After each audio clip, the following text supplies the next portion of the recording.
My name is Charlotte Thompson Iserbyt, and I served as Senior Policy Advisor in the United States Department of Education under the Reagan Administration, during which I had access to all of the most important documents for the restructuring of not only American education but global education.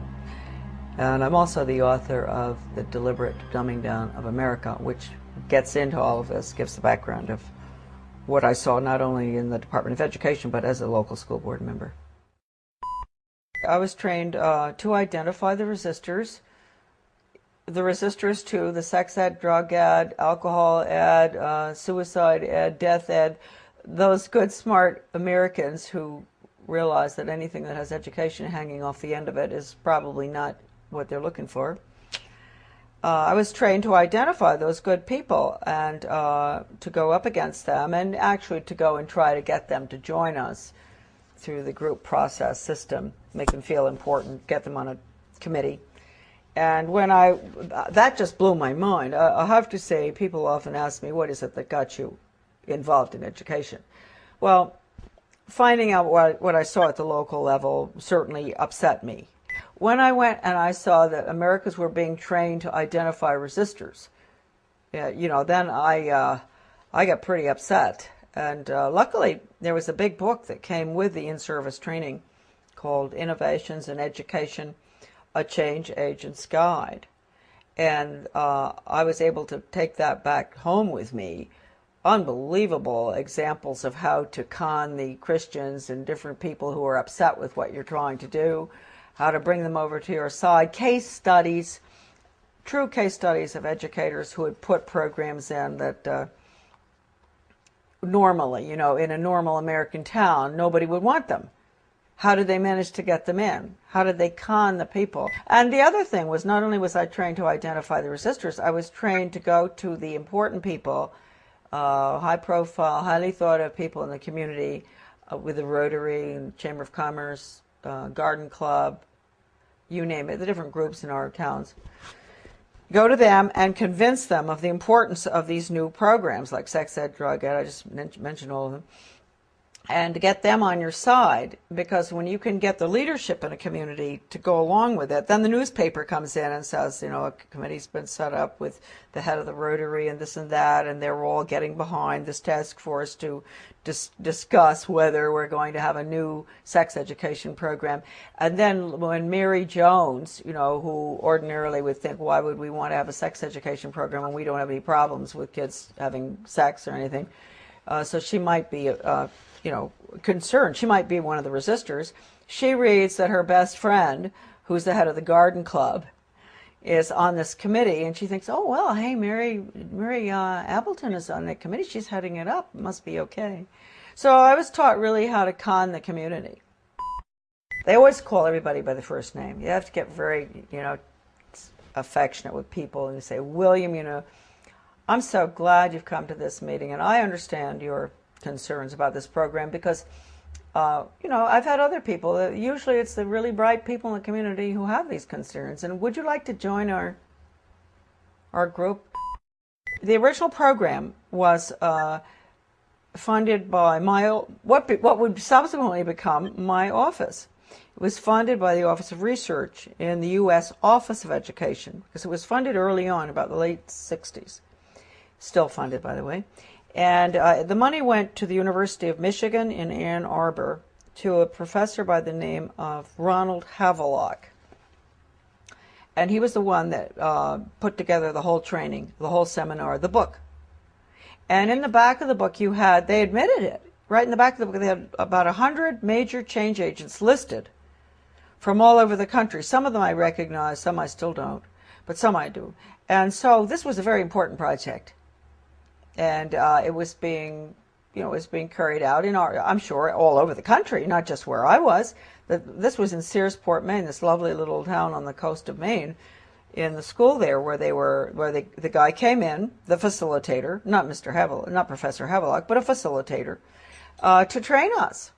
And these were good people that were there. They were some of the teachers from my school, where I was on the local school board, principals, etc. Normal-looking Americans. You really ask yourself, they must themselves have reacted very much the way I did. That's why I've always had a lot of understanding for teachers that have to go through this stuff.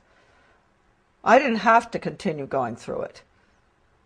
They've had to, through the years, constant training, retraining, sensitivity training, break their values.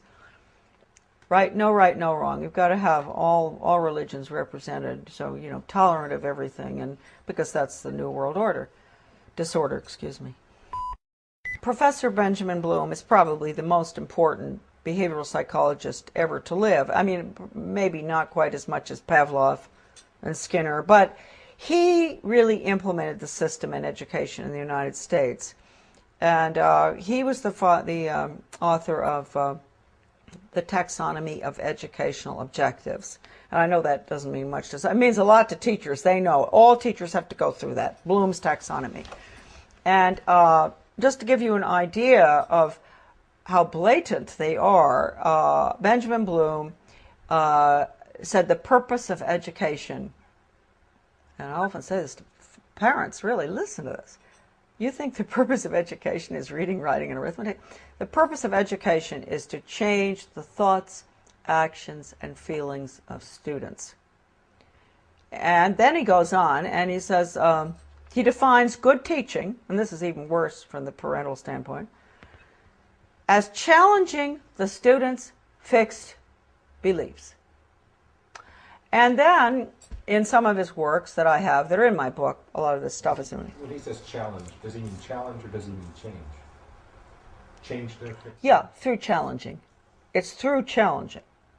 You go up against them, and you change them. And you asked a good question, because then he goes on in one part of the taxonomy that is in my book, he says that he can take a student from here to there, from a belief in God or his country or whatever, to being an atheist and not believing in his country in 1 hour. Did he do that? Oh yeah, he does it. And I've seen it with students. I've seen it with young people. And they don't even know, and teachers don't even know. That's why if you talk to teachers about it often, they'll really have an awfully hard time dealing with it. And if you go up to a superintendent, an educational administrator, superintendent or whatever, and you ask him or her, have you ever been through sensitivity training? They'll usually crack up because they went through it. They're the worst, those programs. I've been through them. I mean, how can anything be worse than some of the ones that the regular classroom has? But they're the worst. What do they teach the children? To bring about change. They put them through role-playing, psychodrama, all these psychological techniques where they play the part of starving children, and the other one plays the part of a very wealthy industrialist child. And, you know, they bring about the attitude and value change through the emotions.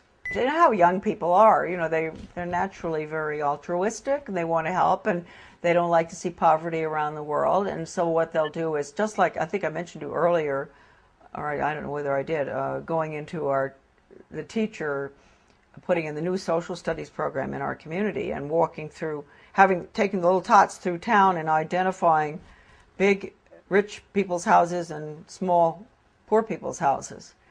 That's a perfect example of what I'm talking about. Getting them young and making them feel sorry for the people who live in the trailer across from the captain's house, because they only eat hot dogs, not steak.